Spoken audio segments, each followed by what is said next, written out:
Anda kembali menyaksikan Apa Kabar Indonesia Malam. Kita lanjutkan diskusi kita. Ketika kita bicara soal pertemuan antara Pak Jokowi bersama dua pihak, Egy Sujana dan juga Damai Hari Lubis.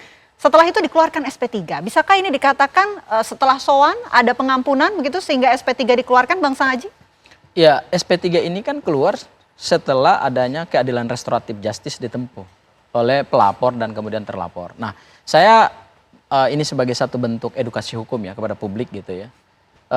Saya mungkin ingin menambahkan atau mungkin menjelaskan secara lebih komprehensif terkait dengan restoratif justice yang ditempuh oleh Pak Jokowi dan kemudian dua tersangka lainnya gitu. Ini dalam rangka kita mengedukasi publik gitu ya. Jadi gini, SP3 ini keluar karena adanya keadilan restoratif. Bagi Mas Roy dan bagi kami tim kuasa hukum, karena semalam saya langsung ketemu dengan Mas Roy, itu kami dari sisi kepentingan hukum kami kan tidak berhubungan dengan apa yang saat ini disidik oleh Polda Metro Jaya. Jadi sebetulnya SP3 ini tidak punya dampak hukum apapun, ya, hanya berdampak kepada dua tersangka lainnya. Begitu mereka mendapatkan SP3 maka mereka dikeluarkan dari quote and quote dari perkara ini gitu, ya kan. Nah, bagi kami tentu kami ingin mengkaji ini dari sisi penerapan hukumnya. Artinya karena ini adalah SP3 pertama yang rujukannya berbasis pada KUHP yang baru, tentu penerapan hukumnya yang kita perhatikan gitu ya. Kami tidak ada masalah dengan SP3 ini. Toh kan SP3 ini juga tidak mengganggu hubungan baik Mas Roy dengan Bang Egy Sujana dan Bang Damai Hari Lubis. Semalam saya dikasih info oleh Mas Roy, begitu Bang Egy mau berangkat ke Malaysia untuk berobat itu karena status pencekalannya sudah dibatalkan oleh Polda Metro Jaya, hubungannya masih baik kok. Bang Egy juga bahkan WhatsApp Mas Roy, Brother Roy tetap berjuang, ya. Mas Roy jawab kepada Bang Egy, terima kasih Bang, doakan kami akan terus berjuang. Artinya dari sisi dampak baik dari hubungan sosial antara Bang Egy dengan Mas Roy itu nggak ada dampaknya. Toh juga secara hukum juga nggak punya dampak apa-apa. Nah, tapi kami ingin memberikan satu catatan kritis begini. Kalau kita bicara penerapan hukum, ya, tentu penyidik harus memperhatikan aspek-aspek hukum formil dan aspek-aspek hukum material secara jeli, ya, dan secara akurat. Pasal 79, pasal 80, pasal 81, pasal 82 dan pasal 83 KUHP itu harusnya dijadikan sebagai rujukan gitu. Di pasal 79, setelah dicapai adanya kesepakatan perdamaian, maka harus ditindaklanjuti dengan pencabutan laporan. LP-nya harus dicabut. Di dalam rujukan ini SP3 ini nggak ada pencabutan laporan, ya, artinya begitu dilakukan pertemuan di Solo, kemudian penyidik langsung merumuskan SP3 gitu. Kita kan bicara aspek hukum formil, harus ada dulu pencabutan laporan. Di sini kan ada 4 laporan, ada laporannya Pak Joko Widodo, Lecumanan, Samuel Sweken, dan kemudian Andi Kurniawan. Ada 4 laporan. Harusnya Pak Jokowi mencabut dulu laporannya. Apa dampaknya? Dampaknya tentu ada. Begitu LP dicabut, maka LP itu secara hukum formil tidak lagi punya kekuatan. Nah, ini yang perlu kita kaji secara hukum. Lalu lantas bagaimana dampaknya terhadap 6 tersangka lainnya gitu. Karena 6 tersangka lainnya kan juga ditetapkan sebagai tersangka dalam LP yang sama. Kalau LP dicabut semuanya dong berarti? Ya harus dong. Makanya di sini tidak dicabut LP. Berdasarkan ketentuan pasal 79 KUHP yang baru ayat 4, setelah semua persyaratan restoratif justice dipenuhi oleh terlapor kepada pelapor, maka harus ditindaklanjuti antara pelapor dengan terlapor harus sama-sama ke Polda Metro Jaya mencabut laporan sehingga LP itu kembali kepada titik nol. Begitu dia kembali ke titik nol, maka siapapun yang ditetapkan sebagai tersangka itu dengan sendirinya secara hukum, analisa hukum kita harusnya juga tidak diberlakukan lagi. Karena begitu LP ini semua dicabut, berarti berdampak hukum secara formil dan material kepada 6 tersangka lainnya. Itu yang tidak dilakukan, itu satu hal yang pertama. Satu hal yang kedua, saya ingin lagi. Ini kritis juga nih. Di pasal 82 KUHP yang baru, ya, syarat materialnya harus dipenuhi juga. Syarat materialnya apa? Yaitu terhadap tindak pidana yang ancaman pidananya di atas 5 tahun penjara, nggak bisa dilakukan restoratif. Itu fix, itu confirm, tidak bisa ditafsirkan lain gitu. Itu ketentuan hukum acara. Nah, sekarang saya kembalikan kepada Bang Ade yang menjadi bagian dari kasusnya Pak Jokowi, karena Bang Ade kan memerintahkan Lecumanan untuk buka laporan. Nah, LP-nya Bang Ade dan Lecumanan dari Peradi Bersatu kan ada pasal 160 KUHP. Pasal 160 KUHP itu ancaman pidananya 6 tahun penjara. Loh, bagaimana penyidik kemudian bisa mengeluarkan SP3 tanpa memperhatikan ketentuan pasal 79, 80, 81 dan 82 serta 83 KUHP. Oke. Nah, ini Baik. tentu bagi kami catatan kritisnya adalah ini bukan hanya sekedar kepentingan Pak Jokowi ya. Tapi kita bicara soal penegakan hukum Oke. yang harus due process of law, apalagi ini adalah KUHP yang baru, maka semangat penegakan hukumnya tentu harus lebih adil sesuai dengan prosedur hukum yang diatur dalam KUHP dan KUHP. Oke, Bang Ade, Ya. silakan direspon. Jadi kalau kita berbicara bahwa pencabutan LP, syarat-syarat yang memang tahapan yang ada pada KUHP, itu kan kita berbicara kembali kepada kewenangan. Polisi menggunakan KUHP baru atau Perka Polri. Oke. Dalam PK Polri itu tidak harus 6 tahun itu tidak boleh. Tetapi ada kejahatan yang ancaman hukumannya 6 tahun seperti penganiayaan dan lain sebagainya ya. Itu kan ancaman hukumannya 6 tahun. Itu tetap di Perka Polri-nya bisa untuk dilakukan restoratif. Ya, ini saya kasih gambaran ya. Nah, kita kan nggak tahu nih apa dasar daripada Bang Egy di restoratifkan seperti yang ditanyakan rekan sahabat saya, Bang Gofur. Bahwa kemudian ada 2 sekarang, yang mana yang menguntungkan bagi pihak tersangka? Bisa saja menggunakan Perka Polri kan, karena di situ juga 6 tahun juga bisa Bang untuk direstoratifkan. Terus kemudian kalau terkait berbicara bahwa hari ini memang Bang Egy dihadapkan antara solidaritas atau dia veritas. Artinya pertemanan atau kebenaran. Oke. Nah, di satu sisi Bang Egy dulu satu kelompok yang bergabung dengan yang menyebut dirinya adalah seorang kelompok peneliti, kemudian ada kelompok lain ya, TPUA dan lain sebagainya. Ini menjadi bergabung.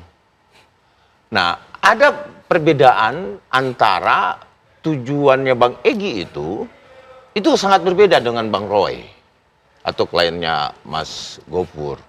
Kalau Bang Egy yang saya lihat dan saya amati, dia berbicara selalu ijazah SD, SMP, SMA. Ya, dia tidak berbicara ijazah S1. Jadi ini ada perbedaannya di sini. Sehingga mungkin penyidik memiliki pertimbangan lain ya untuk hal itu. Walaupun sebenarnya sah-sah saja ini ditarik. Tapi kalau saya melihat sih yang lebih menonjol S1-nya kan karena itu sudah disita. Karena Bang Egy juga nggak setelah pengacara Ibu Eli Danetti melihat ijazah SMA di situ ada, karena selama ini nggak pernah nongol kan. Itu yang menjadi perdebatan antara Bang Egy Sujana dengan jaksa pada saat menangani kasusnya Bambang Tri. Oke. Itu yang saya dapatkan informasi. Jadi ada perbedaan nih antara dua kubu ini. Nah, kembali bahwa ini solidaritas atau apakah ini pertemanan atau kebenaran. Nah, saya tidak saya melihat memang aktor intelektualnya ada, ya, para pendukungnya pun berbeda-beda, ya, baik. berbeda-beda. Kalau kita petakan, kita bisa membaca sebenarnya bahwa orkestrasi daripada ijazah ini, kemudian pemaksulan Gibran, ya, Mas Gibran, terus kemudian, wah ini sebenarnya sasaran antara aja ijazah ini. Ada tujuan lain yang saya perhatikan. Sekarang saya mau ke Pak Arianto. Pak Arianto, berikan pencerahan ke kami mengenai pencabutan LP dan apa yang dikatakan oleh kedua belah pihak. Ya, jadi intinya ginilah. Polisi itu ya sudah menyidik dengan aturan yang berlaku. Nah, kemarin dengan adanya aturan lama dan aturan yang baru yang berlaku itu, kan KUHP lama, KUHP baru kan gitu ya. Nah, itu sudah ada arahan daripada pimpinan Polri ya bahwa kalau ada perbedaan aturan-aturan itu tadi seperti tadi sampaikan oleh Pak itu, cari yang teringan, yang menguntungkan dia. Gitu. Nah, kemudian kejadiannya itu juga kemarin sudah ditetapkan bahwa ini karena sudah masuk ke ini, oke lah pakai yang baru. Gitu. Tapi kalau ada terjadi duplikasi, maka pakailah aturan yang teringan. Contohnya kayak gitu. Makanya tadi kalau dibilang kan ini hukumannya segini kok dulu ternyata di perkap itu tidak disebutkan mengenai hukumannya itu, makanya itu yang terjadi. Tapi intinya begini ya, ini kasus ini rame antara pihak A dan B itu tadi, ternyata kan sangat complicated. Ya. Dan itu memakan waktu panjang banget kan itu. Nah polisi sekarang akan berusaha bagaimana supaya ini gonjangan ini cepat selesai. Nah sekarang ada kesempatan kok kebetulan yang mau RJ. RJ itu kan bagus sekali karena sudah ditampung dengan undang-undang yang baru. Yaitu difasilitasi. Itu. Adapun kemudian ada kekurangan-kekurangan, kalau itu kemudian itu dianggap itu melanggar hukum, ya di peradilan aja. Digugat bahwa itu supaya itu enggak kalau seandainya tidak setuju dengan itu ya aturan-aturan itu ya digugat aja supaya nanti ditentukan oleh atau otoritas, oh ya ini keliru, oh berarti nanti SPTK-nya polisi dibatalkan, mungkin yang terjadi kayak gitu. Tapi ini tujuan daripada polisi kan baik kan, menyelesaikan kasus dengan secepat-cepatnya dengan cara damai dan menampung semua aspirasi. Itulah. Jadi kalau ada kekurangan-kekurangan dan sebagainya itu, ya itu saya nggak ngerti apakah itu kekurangan apa tidak ya. Itulah yang namanya penafsiran hukum itu tadi. Hukum itu selalu menimbulkan penafsiran yang berbeda-beda. Ada orang bilang ya ada 10 pengacara, itu kalau diadu pengacara ada 12. Beda-beda gitu. Nah itu.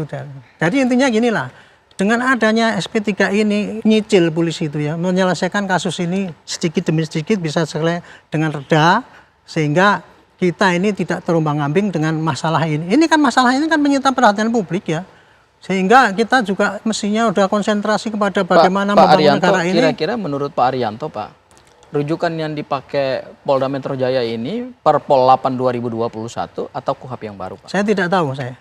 Saya hanya pengen konfirmasi saya aja. Saya tidak tahu. Karena saya tidak tanya penyidik.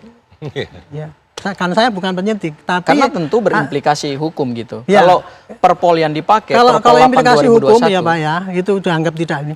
Di pra-peradilan aja, Pak. Enggak, kami tidak ada kepentingan soal pra-peradilan. Kami bukan pihak yang berkepentingan itu. Bukan itu.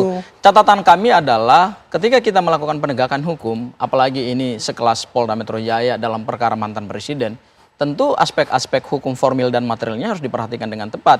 Saya misalnya mengkomentari apa yang disampaikan oleh Bang Ade Darmawan ya, bahwa kalau Perpol 8 2021 dipakai karena di situ ancaman pidananya 5 tahun tidak dipersoalkan ancaman pidananya, ya saya setuju betul. Saya udah baca Perpolnya soalnya.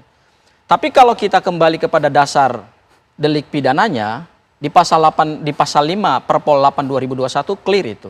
Bahwa perkara yang menimbulkan kegaduhan, menimbulkan konflik di masyarakat, menimbulkan keguncangan, itu tidak boleh dilakukan restoratif justice. Kalau kita merujuknya pada pasal 5 Perpol 8 2021, itu clear itu. Silakan dibaca kalau Bang Ade mau baca. Ya. Jadi artinya menurut saya begitu kita mau menempuh restoratif justice sebagai dasar untuk keluar SP3, maka sebenarnya penerapan hukumnya harus dilakukan dengan cermat gitu. Ini perdana loh, SP3 perdana di KUHP yang baru, di KUHP yang baru, dan semuanya harus sesuai dengan aturan hukum. Kita bukan hanya bicara kewenangan, mohon maaf Pak Arianto ya. Kalau bicara kewenangan, betul ini kewenangan penyidik gitu. Tapi kan kewenangan, ya SP3 itu kewenangan penyidik. Tapi kewenangan kan harus berbasis pada hukum acara dan hukum material. Harus, ini penegakan hukum loh. Ini kan nasib orang ditentukan dengan penegakan hukum. Jadi kalau penerapan hukumnya tidak sesuai dengan apa yang diatur dalam KUHP, kemudian tidak sesuai dengan apa yang diatur dalam Perpol 8 2021, ya tentu menurut kami ini catatan kritis. Berarti penyidik Polda Metro Jaya dalam mengeluarkan produk SP3 tidak memperhatikan aturan hukum yang dibuat oleh negara, tetapi hanya karena dasarnya kewenangan, dan kewenangan itu di dalam hukum nggak boleh melampaui batas. Kalau dari pihak Roy Suryo CS tidak puas begitu dengan hasil SP3, kenapa tidak kemudian dipermasalahkan pra-peradilan, ditahan nanti? Kita akan lanjutkan usai jeda. Apa kabar Indonesia Malam akan kembali untuk Anda pemirsa sesaat lagi.